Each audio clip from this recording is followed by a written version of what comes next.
Okay, I think I am live. Once again, I'm going to ask you in the comments to tell me if you can hear me and if you can see me. Of course, as soon... I think I am live. Hold on, I'm Once again, I'm going to ask you... Turn that one off. Okay, there we go. I think you can hear me and see me because I can hear and see myself in my own YouTube window. Oh, there. Hi, everyone. Hi, Kim, David, Steve, Daniel. Hi, friends.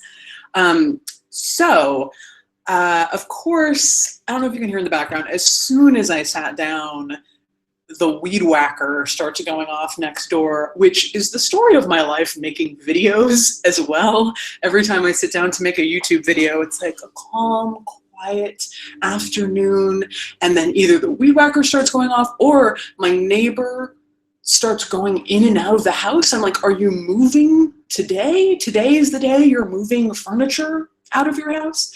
Can't hear any real background noise. Okay, awesome. We'll go with that.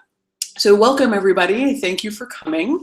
I think the format's going to be pretty similar to the last one. I want to do a lot of Q&A. You can do a Q&A either here in the little sidebar of the YouTube link if you're there. If you're watching on Patreon, you can also do it in the comments there. Leave a question in the comments, and I'll refresh there every once in a while as well.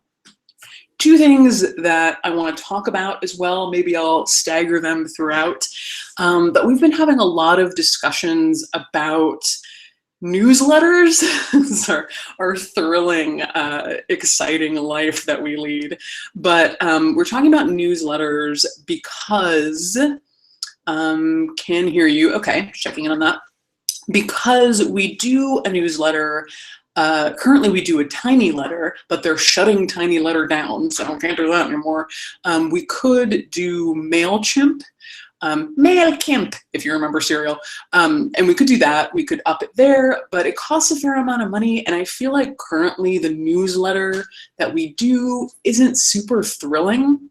So what I want to know from you guys is, do any of you read newsletter, like email newsletters consistently, and what do you really like about them? Like, what do you get? Is it more, do you read people's newsletters because there's really cool behind the scenes things? Do you read newsletters because they are personal, like Caitlin's Confessions or something? You know, what about our newsletter would be interesting to you? Would it be behind the scenes things of the current book I'm writing? Would it be just things that are on my mind? Would it be more updates about what people are doing in the community?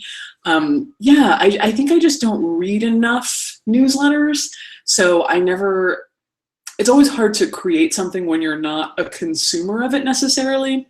So YouTube videos, podcasts, blogs, I read countless and watch countless of those. So I feel like I have a really good handle on what I like there and what I want to produce. But with a newsletter, I just don't do a lot of it. Anyway, let's see what you're saying.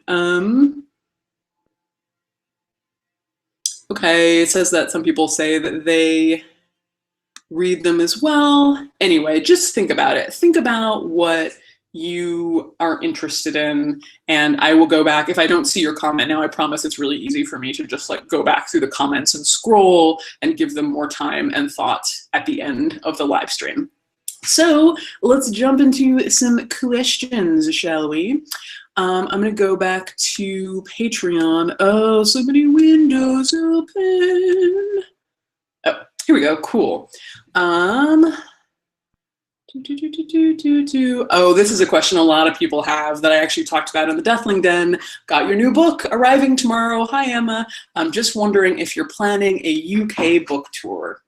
So the first book that I did, Smoke Gets in Your Eyes, I did go to the UK and I did do a tour. It was really awesome. I did a couple events in London. I was in Edinburgh, I believe. I was somewhere else in England as well. It was great. It was really, really fun. But I think, I can't remember the situation. I believe it was because I was already there for another something and they kind of got to tack it on. But UK book publishers traditionally don't spend as much money on tours as US book publishers. So when the book came out, the new book came out in the US in November, I already had, or October, sorry, time, it means nothing to me anymore. In October, they sent me on a multi-city book tour throughout the month of October because they knew I had been a bestseller in the past. They knew that I had some potential to be a bestseller again, and so they thought it was a safe bet to book me and send me and pay for me to go on this book tour. I think for the release of the UK book, they know that I have an internet presence. They know that I can talk about it online. They know that they can get some pretty good press for me. And so I don't think that they really feel like they need to fly my butt over to the UK to do a tour. Does that suck? Yes. Is that what I would like to see happen? No, I haven't been to the UK since, 2015 or so. And I know that the audience for Death Positivity and Death has grown a ton since then as well. So England twice and Scotland, but not Wales, racist. Oh my God, I would love to go to Wales. I have never been to Wales, and that's a real oversight. Been to Scotland, been to Ireland, been to England, never been to Wales. Yeah, that's a problem. I agree. My dad swears that the Doties, my family, were originally Welsh tin miners, and that the family lore is that we were the original Wisconsin Badgers because we moved to the Midwest and lived underground as tin miners like badgers would. My dad has a lot of stories that I'm not entirely sure are accurate, but that's what he says. Long story short, I would love to do a UK book tour, but they're just not paying for it at this time. We're talking about doing a lot more events this year. Can you really not hear that weed whacker? It is going off. It is like a weed whacker convention next door to me right now. But yeah, I would really like to come back to the UK. We're working on smaller events in the US throughout 2018. So my hope is that if we get good enough at figuring out how to get me places and cover the costs, and I can talk to big groups of people, that maybe we can bring those same skills to the UK, and that would be good. Can't hear any background noise. Oh my God, it's like, I feel like I'm being gaslit because I'm in just like this like mechanical like, nah, and you're like, no, there's nothing. You're in a completely safe space. There's no problem. Anyway, okay, no, all right, as long as you guys can't hear the weed whacker, we're all fine. All right, let's do another question. So long story short, unfortunately, I will not be going on a UK book tour right now. Who knows? Maybe if it's a massive bestseller in the UK, for some reason, they'll be like, oh, she's our queen, fly her over. But as of right now, they're not paying for that. That was a little too much about how, the background on how things get done in the book industry, but I always really like to hear about how industries run behind the scenes, funeral or book. Questions. Can someone with things like a hip replacement still have a natural burial? I don't have any of those things. I'm just curious. Yes, absolutely. They generally don't want anything in your body that's chemical, which is why there's often debates of like, we're all, we're bodies in 2018, we're all full of chemicals. How are you going to get a body with no chemicals? They mean no formaldehyde, no chemical that's going to leach into the surrounding ground. They're not going to turn you away because you have metal in your body. That's not going to happen. And yeah, metal will last a little longer in the ground, but that's fine. All are welcome with all your body metal. I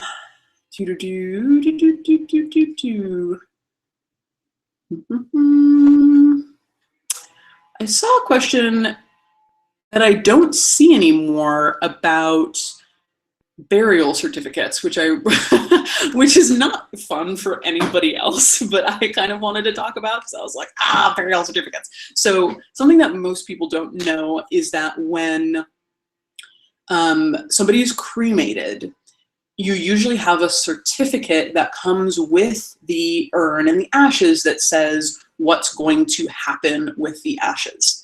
In California, where I've worked primarily, it's a cremation transit permit, and it just says what's going to happen to the ashes. And most people are confused by this. They're like, why do I need to tell you what I'm doing with my ashes? That doesn't make any sense. Why does it matter? Is there a cremation police that's going to come around and tell me I can or can't do something with ashes? No, not really, but here's why it's important. What often happens is a family will not really know what they want to do with the cremated remains. But what we tell them is if you have any sense of wanting to do something in the future, whether it's you want to fly them to Paraguay, or you want to fly them to Berlin, or you want to scatter them off sea, put that into the permit with the state. Because that will make it much easier down the line if you decide you want to fly or you decide you want to scatter.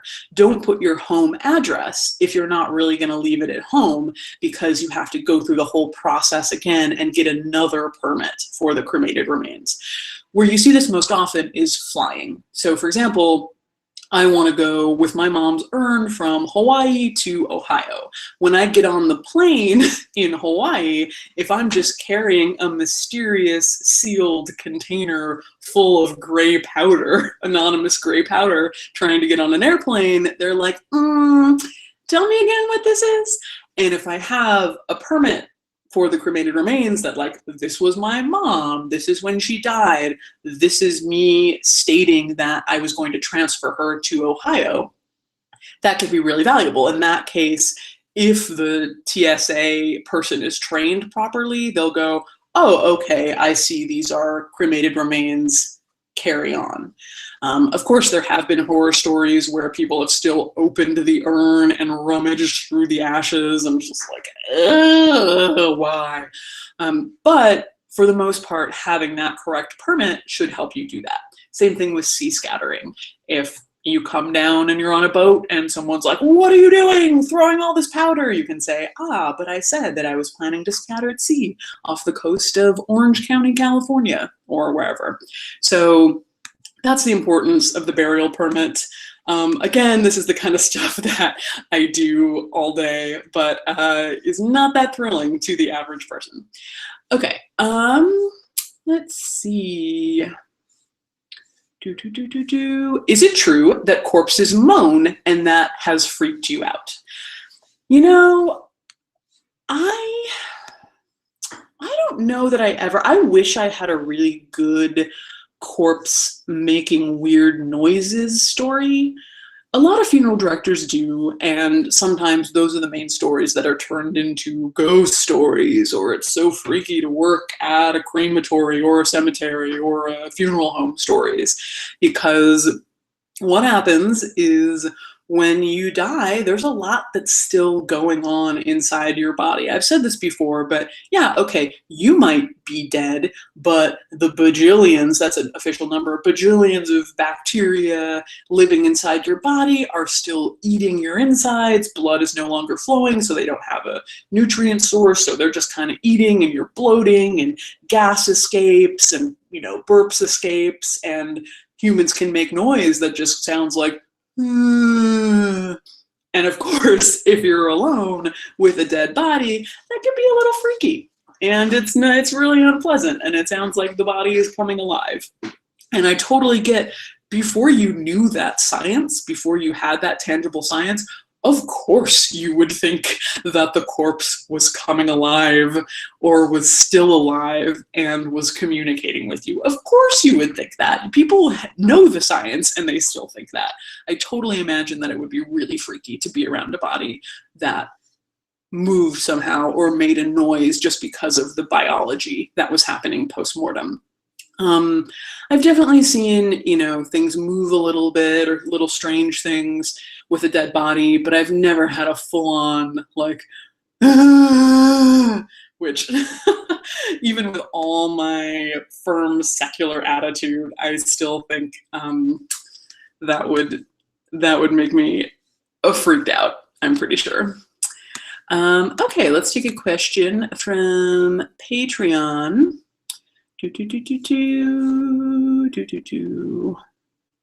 Smaller events in smaller cities, like Central Oregon. Maybe Central Oregon, yeah. Okay, here's the thing too. We want to figure out a way to, not necessarily that I myself would go to all of these, but we want to we've been very, with Death Salon and with Order of the Good Death events, we've been very, stingy is not the right word, but we've been very protective of it. We've been very worried. You know, something like Death Cafe, which is all over the world, there was a central leader, John Underwood, who unfortunately passed away very young this past year. But he really kind of just gave it out and said, do death cafes, meet up, be together, have these events. We have basic regulations and rules, but whoever's facilitating it is in charge, basically. And we haven't been very good about doing that. We haven't been very good about spreading our events because we're so worried about the integrity and how much we work to create them and the vibe we want and the kind of speakers we want. And I think that's kind of led, honestly, to things not growing as fast as they could because we can't like unclench from them. So I do want to have a lot more events in smaller cities and smaller places, and a lot of that would be driven by people in those places wanting to facilitate something like that. And maybe we would send you a speaker or send you some things, or maybe just send you resources and help promote it. I'm not sure how it's going to work yet, but that is something that we're interested in doing. You mentioned working on your next book. What is it about? I can't quite tell you yet. It's already happening. I'm already working on it, but I think that I want to find a way to announce it that's cool and interesting. But I have a feeling that you guys will be the first to know. It's not a bad thing to maintain the integrity of your organization and your mission. Diana, thank you. I appreciate that. I appreciate that sentiment, and I agree with you. And I wish there was just more of us people to go around. And that's the thing. I mean, the thing is that there is. The thing is that there is so many smart, sane, excellent people with integrity in this movement all over the country. And we just need to be better about finding them. We don't even need to find them. We just need to trust them. We just need to, as I said, unclench a little bit and trust that these people can do it. What about localized deathling meetups at places? Yeah, exactly. That's Kit for hosts. That's exactly what we're talking about. Talking about creating sort of a template for a certain sort of event that if you've been to a death cafe and maybe want something a little more intense or a little more about history or a little more about a certain kind of subject, that we would create that for you and help you facilitate that. So stay tuned on that. Unclench is such a great word. Do it. Is it true that when a body is burned, the muscles contract and it curls into a fetal position, or is it only when it's alive and burning that this happens? I don't know. I haven't heard about it happening when they're alive. I remember the very first Ask a Mortician episode that I did. One of the questions, both of the questions were both just from friends of mine from college that they asked on social media, because I didn't have any followers yet at that time. It was just, people on Facebook who I went to college with. And one of their questions was, I heard that they cut the tendons on the back of people's legs before cremation so they don't sit up during cremation. Which is not true. People don't sit up during cremation. I mean, again, weird things can always happen biologically with the body or just structurally with the body. But for the most part, things move and shift, and sometimes the head moves up and as it's burning. But for the most part, the body just lies there and is cremated, especially in the Western industrial cremation machine, because the flames coming down from the ceiling and the side are just so intense that it's not this slow burn. It's a you're getting blasted. You're getting blasted through the cremation process, and the body is not moving around or sitting up or flipping over or doing a fiery dance inside the chamber, which might be kind of cool. But for some reason, I had this vision of, have you seen this video? I'll see if I can find you the link and maybe post it to the Deathling Den, but of that type of octopus that even after it dies, you can put soy sauce on it and its tentacles go like this because it activates something within it post-mortem that makes its legs flail around. It's very freaky. And then people eat it.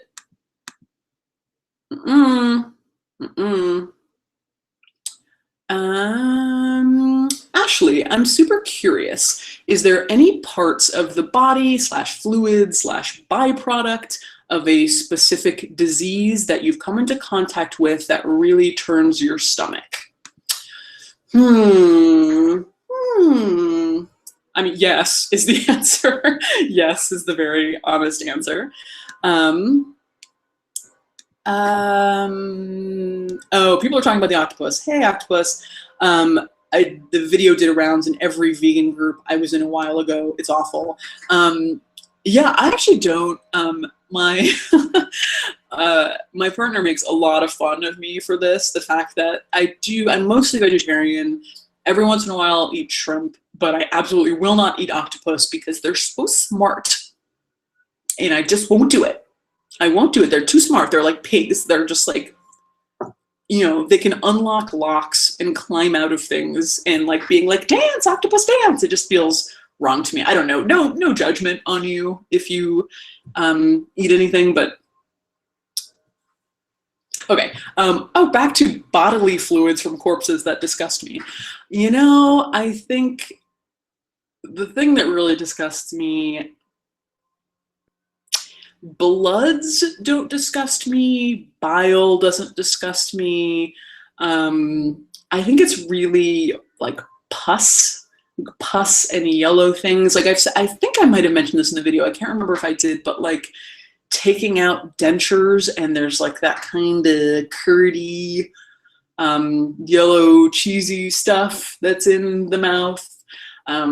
Things in the nose, pus in general. I like yellow byproducts of disease or the body. I do not like.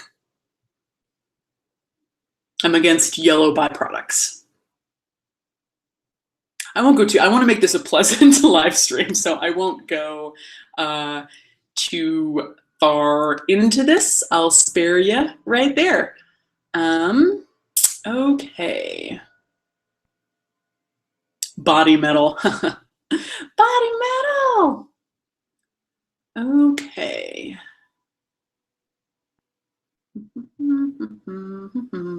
I almost never read newsletters. I like video. Me too. Although I can't help but think that if there are people that I like, there are people that I follow, whether they're public intellectuals or journalists or even YouTube people that I really like, that if they did a newsletter just about the things that they were watching or interested in, or just a story about their life, I think that if I really liked them and I enjoyed following them, I would enjoy reading that kind of newsletter. I don't know. We'll see. I just kind of popped back in and just the first thing I read was LMAO scrotum mold. I did talk about scrotum mold in a video, didn't I? I forgot about that. Yeah, I don't like scrotum mold either. True. Okay, this is a great question, actually. Suctioning phlegm from a trach will make me puke. Yep, I'm with you, Ashley. With you on that. This is a great question from Mary. How do you help people come to terms with how their dead may have been handled? Example, embalming process that's very invasive, not required or necessary, if they learn after the burial and it could traumatize them. That is a really good question and something that I actually think about a lot because I'm going around and talking about people's options, talking about green burial, talking about aquamation, talking about home funerals, talking about these options they may not know they have. And part of educating people about options is letting them know what options they do not have to accept. Embalming is a perfect example of this. And with something like embalming, once you explain to people what it actually is and what it looks like, even if you're not editorializing at all, you're not adding more information, you're not making it sound grisly and awful, you're just telling people straight up what goes on in the embalming process, it can be really brutal and can be really confronting. And I do feel sort of bad, and I have a responsibility to think about how I talk about it, because I mean, it's no secret that embalming is not my favorite thing in the world, and I don't think that it should be so regularly and routinely used at funeral homes. But if I'm talking about what it really is, and in all the nitty-gritty detail, and somebody's mother has just died, and this happened to their mother, and they're like, I did what to my mother? What happened? Why did I let this happen? I understand that that could be really difficult for someone. And I don't want to make people feel bad, but I don't want to make people feel bad about choosing embalming if it was something that they wanted. Embalming is weird and gross, but so is cremation, and so is aquamation, and so is decaying underground. The dead body is weird and wonderful, and it does all of these different things. And there are all these different things that can be done to it after death. It can be ripped apart by vultures. That's what I want. A lot of people think that's crazy. I'm like, yes, come take me, vultures. So yeah, I do really worry about that. I don't know that I have a good answer for that. I think that education is always best. If anything, I do the same thing with cremation. I talk about the nitty-gritty of cremation, and it usually makes people feel better. I wouldn't talk about all the things, step-by-step things that go on behind the scenes in a funeral home if the consistent feedback I got wasn't, this actually made me feel better and more informed, and now I know what's going to happen to my body or my mom's body. But yeah, I do sometimes worry about the tone that myself or people who follow me and agree with me speak about embalming for people who have had a recent loss and mom was embalmed. Daniel said, I wish someone had explained to me before I accepted the assumption that it was necessary. Yeah, I think a lot of people feel that way. Brett asks, would you describe yourself as an extrovert or an introvert? I actually really love this question because it's something that I've thought a lot about. I won't go too much into it because I feel like you're really more here for scrotum mold questions than you are for like, how do you see yourself? Like, are you a Leo with your rising in Scorpio? But I think that I am something called an ambivert, which I discovered, and I was like, yes, that is me. And what that is essentially kind of in the middle range of both. I'm an extrovert in the sense that I really get a ton out of giving talks and doing videos and speaking with people. And, I like giving talks because I'm kind of projecting outwards. But I'm definitely an introvert. I'm an extrovert, and then I like doing all those things a lot and interacting with people. I'm an introvert in the sense that I need a lot of time to recover after that. And that's why book tour is so draining for me, because I do the signing lines and I talk to people afterwards, and it's so invigorating. And I meet hospice workers, and I meet, just people who are death enthusiasts and other funeral directors, and they're all so interesting. And I'm like, I want to talk to you. This is amazing. My brain is frying. And then I get back to the hotel and I'm just catatonic because my recovery time is so intense for something like that. And I've gotten a little better at it, but I think I'm in the middle because I can do the extroversion stuff. It just takes me a lot of time to recover from it. Oh, this is a good point. You're more of an extrovert when you're in control of the situation, maybe. That's definitely me. Yeah, I think that's true. In the sense that if people, and the other thing about my job, and I think this is for a lot of funeral directors, as well. Funeral directors and just anyone who is a public figure in a helping field. That's a really lame name, but you know what I mean. People want to talk to me about when their mom died, and people want to talk to me about when their dog died and when their cat died. And I find that really interesting because the more information, the better. But it's also, you can't just be like, oh yeah, your mom, yeah, your mom died, yeah. You have to, like, it's your job to be engaged and be emotionally engaged. And I like that, and I think I'm good at it, but you got to take time to recover when you hear a lot of those in a row. Looking at Patreon, what do we have here? Oh, I didn't refresh, I don't think. No? Oh, it's taking its time. Oh yeah, take your time, Patreon. Oh yeah, here are new questions. Awesome. Have you seen the Japanese movie Departures? Can you recommend any good movies that deal with death-related topics? Yes, I have seen Departures. It's actually my favorite death movie, really one of my favorite death movies, one of my favorite movies of all time. I think it's just gorgeous. I have this list fresh in my head because I just did a video. I don't think we posted it yet, but I did a video with this website called the AV Club. And they asked me for my top 5 favorite movies about death. And I was like, okay. And they just wanted me to like perform it on the spot. And I was like, you guys should have told me this, and I would have come up with a better list. But I definitely knew what they were, and they edited it really well. So we'll post that soon. But I'll just tell you right now, get out a pen, go on, I'll wait. I'm kidding.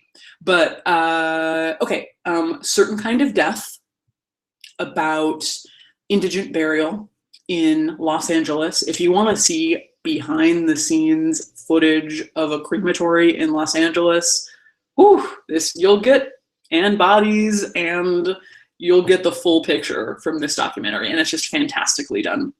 The Loved One is weird and wonderful. Children of the Pyre, about the children who work the pyres along the Ganges River in India, really good. Serving Life is about hospice workers in jail. They're incarcerated and they're helping with end of life for other inmates and how that's their redemption narrative. It's so good. And then Departures, as you said, just a completely fantastic movie.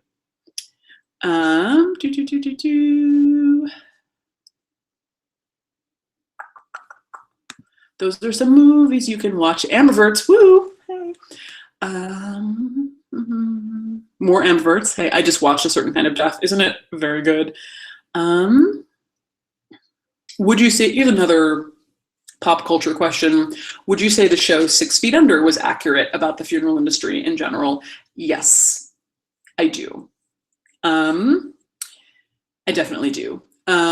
It was definitely of the time too, but I think the best storyline in 6 Feet Under was with the corporation. I think they call it Kroner in the show. Kroner Industries in the show, and it's based on SCI, which is the big funeral corporation in the United States, and the way that they bought up funeral homes in the 90s and would fly you out on fancy planes and try and convince you to sell your mom and pop funeral home. That was super accurate. The way that we get really diverse death traditions in Los Angeles was really accurate. Yeah, you can actually visit the outside of the house, the 6 Feet Under house in Pasadena, I believe. So that's a fun thing to do.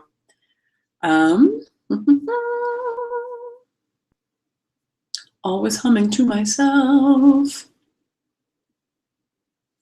Okay, I'm working at a museum. Oh, Catherine, weren't you the one who wasn't sure if you could watch this at work? Hi. I see you being naughty. I work at a museum where we're hosting the Amy Winehouse exhibit. Interesting. Some people find it uncomfortable that we are selling a show about someone who died like she did. What would you say to people who don't like us making money from a tragedy like that? That's a really interesting question. I mean, I guess the first question would be, you know, is there some involvement from her estate and from her family and from people who knew her, sort of giving it an air of honoring her legacy as opposed to just exploiting her legacy, which I'm sure if you're someone who, you know, I have a feeling it's probably the former. But I will say that when I did a tour stop, or I spoke at a museum in Minneapolis, and we went to Prince's house, which is like maybe a half an hour, 45-minute drive, kind of out in the middle of nowhere in a suburb.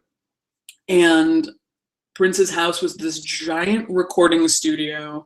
I didn't take any pictures or any video because it's completely shut down. You are not allowed to take any photos or videos inside any of Prince's studios or his house. But it was cool. It was super cool. And they changed his estate pretty quickly after he died, and they made it into a place that people could visit because people really, really wanted to visit.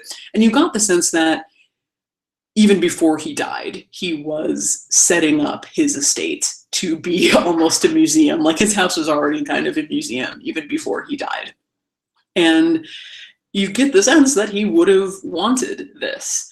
And it was real. I like Prince. I definitely like Prince, but I'm not a Prince fan. There are people there who are obviously Prince fans. And in fact, the woman who gave our tour was this amazing, like kind of like the character I do in some of my videos. She was just like this woman. She was probably like late 40s, early 50s, but she was just like, what an incredible honor it is to be here today in Prince's home.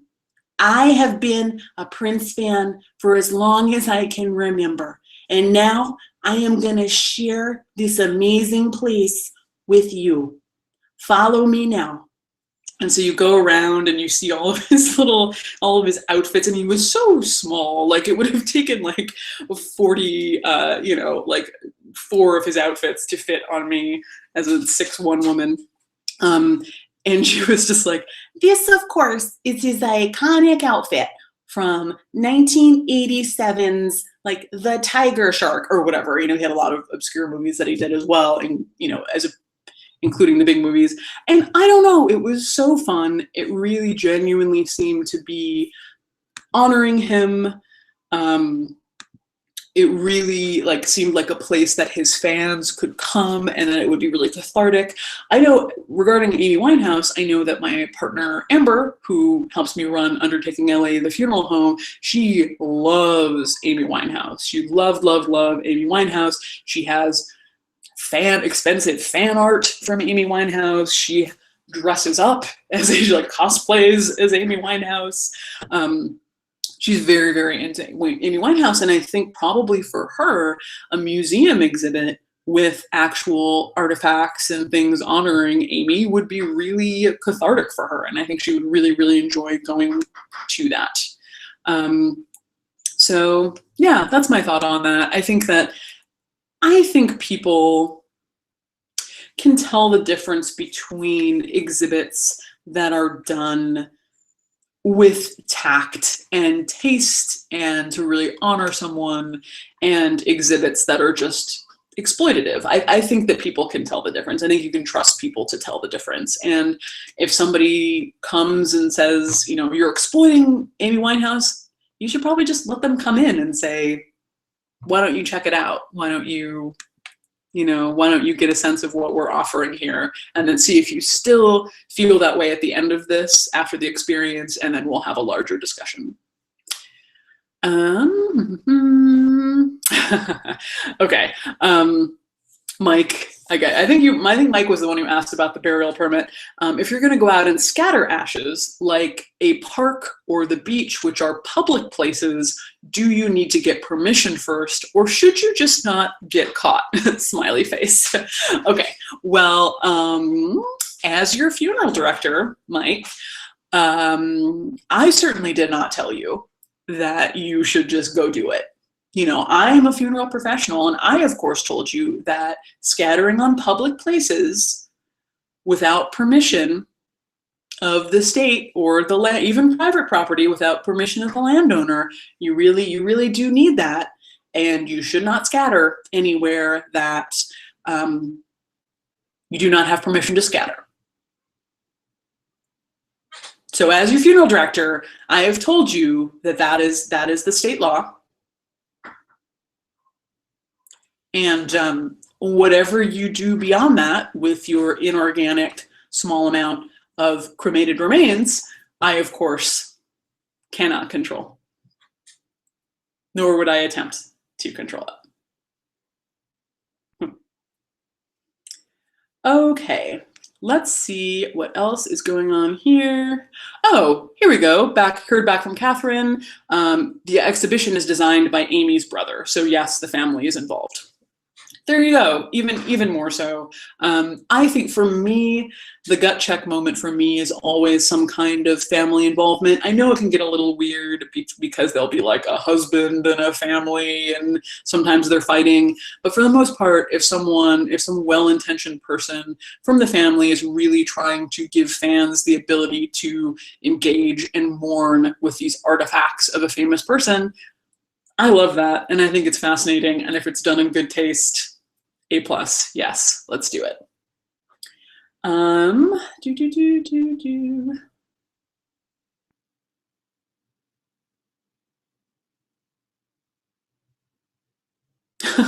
just like really interested in reading these comments, so I just kind of zoned out for a second. I was just like, just watch me read a blog. Just watch me read Wikipedia. Okay. Why is it not allowed for somebody to be buried with a pet? That is an excellent question, and this is a question that there is a lot of debate about. There are some states where you can be buried with your pet. There are some states where it's actually easier, fun fact, it's easier for a human to be buried in a pet cemetery than it is for a pet to be buried in a human cemetery. Wah, wah, who knows why. So I think that the reason is that people really have, as we know, as I've written about many times, the US has this weird idea of what is dignified. And I think a lot of people have the idea that if you're being buried in the same consecrated ground as Fido, that's not dignified. I don't agree with that, but I think that's the rationale, and I think that's why it makes it really hard for states to pass laws, you know, allowing humans to be buried alongside animals. But what I would Google is, what's the term? I think it's whole family cemetery. Whole family meaning like your whole family, including your pets. And you'll find actually a lot of good information about people who are advocating for pets and humans to be buried alongside each other.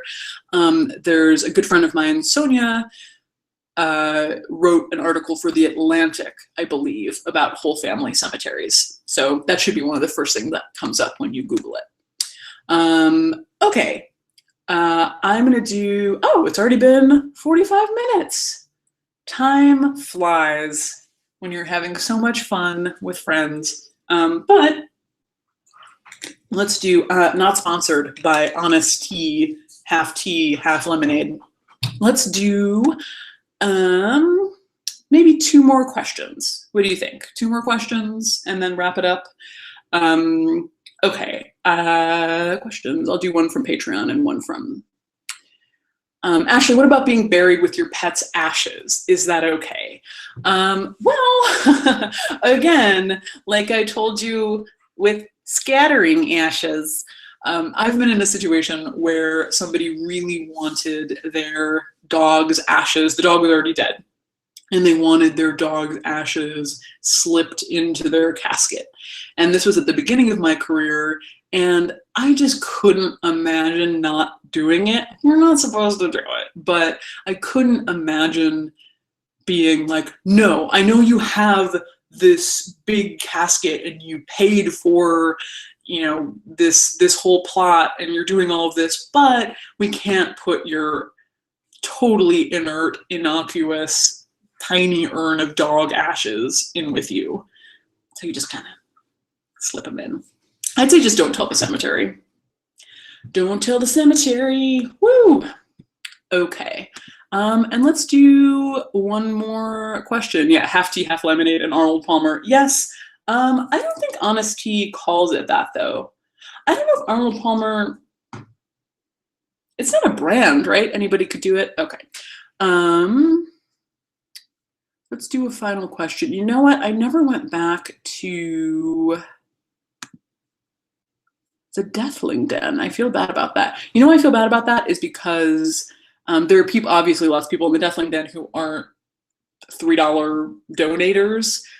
So I don't want to be too, like, if you only donate $3, then you could be hanging out with the cool kids. I don't want to have that kind of negative vibe. I want it to be a reward, but not like a punishment for people who don't do it, I guess. Oh, there's not even any questions there anyway. Ha, there you go. Okay.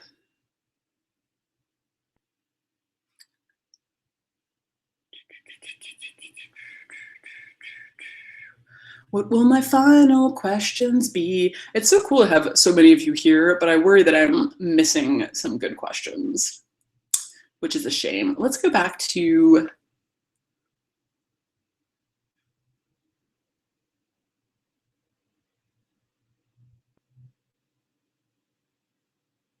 why am I taking so much time? You know what? I just feel like it's the last question, and I feel like I'm not going to do it justice. That's why I'm like, I have to find the perfect question. You're never going to find the perfect question, Caitlin. Putting it out there, being done is better than being perfect. Because it's never going to be perfect, but you just have to put it out there. You have to put out your word vomit content, right? That's what I say. Okay. Favorite fungus? What?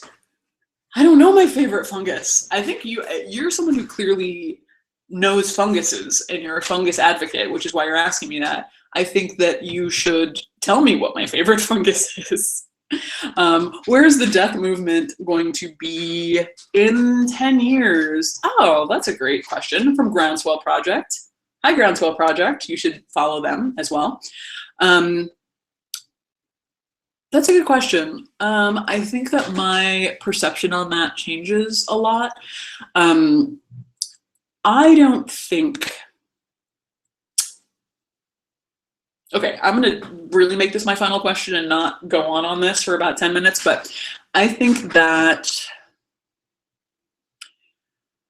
funeral directors who are ignoring these changes that are happening, green burial, aquamation, home funerals, I think that they're ignoring them at their peril. I really genuinely think that people are going to start not choosing embalming, and they're going to not choose embalming at a really radical rate. I think there's going to be a precipitous drop in embalming, especially in the United States. And elsewhere, and even in the places that it's done every once in a while, Australia, UK, New Zealand, etc. And I think that funeral homes that rely on that are really going to be in trouble. And I think one of the biggest things that we have to do is work on deregulation of the funeral industry, because even places where, like the UK, where it's easier to get into funeral service, there's still barriers to entry. There are still barriers to women owning funeral homes, barriers to minorities and immigrants opening and running funeral homes. And I think the future is deregulation in the industry and localized communities really being able to define for themselves what kind of death is meaningful for them and what kind of end of life experience they want to create. And it's not going to be the big cookie cutter Walmart corporation funeral homes that are running everything. I think that there's no way that that can't happen, because we're just going to run out of, people are not going to be able to make money in the old style of funeral homes. I'm not going to lecture you about like economic protectionism and deregulation and all that stuff, but it is sort of a pet interest of mine and something that I really think needs to change. So, you know, that's a boring answer. I mean, my answer should be like, it's going to be a magical world where everyone, even in terrible situations, has access to a beautiful death. And everyone is an angel choir singing, and we lay flowers on you as we lay you out in the parlor and carry you on our shoulders to a natural burial. Yeah, probably not. But I do think that we have so much more power in a deregulated system to have communities define for themselves what a good death is and what it looks like and what the rituals are. And that's my hope for this. Hear, hear. Thank you. Okay, I think that is it for today. I will see you back here next month. If you have any more ideas about what you would like to see in a newsletter, the newsletter has about like 5,000 subscribers now, so I don't want to give it up because we have this captive audience of people who are like, yes, please send me newsletter content. And I just feel like I'm not giving them what they want. I'm letting them down. So if you have any ideas, please continue to put it in the comments.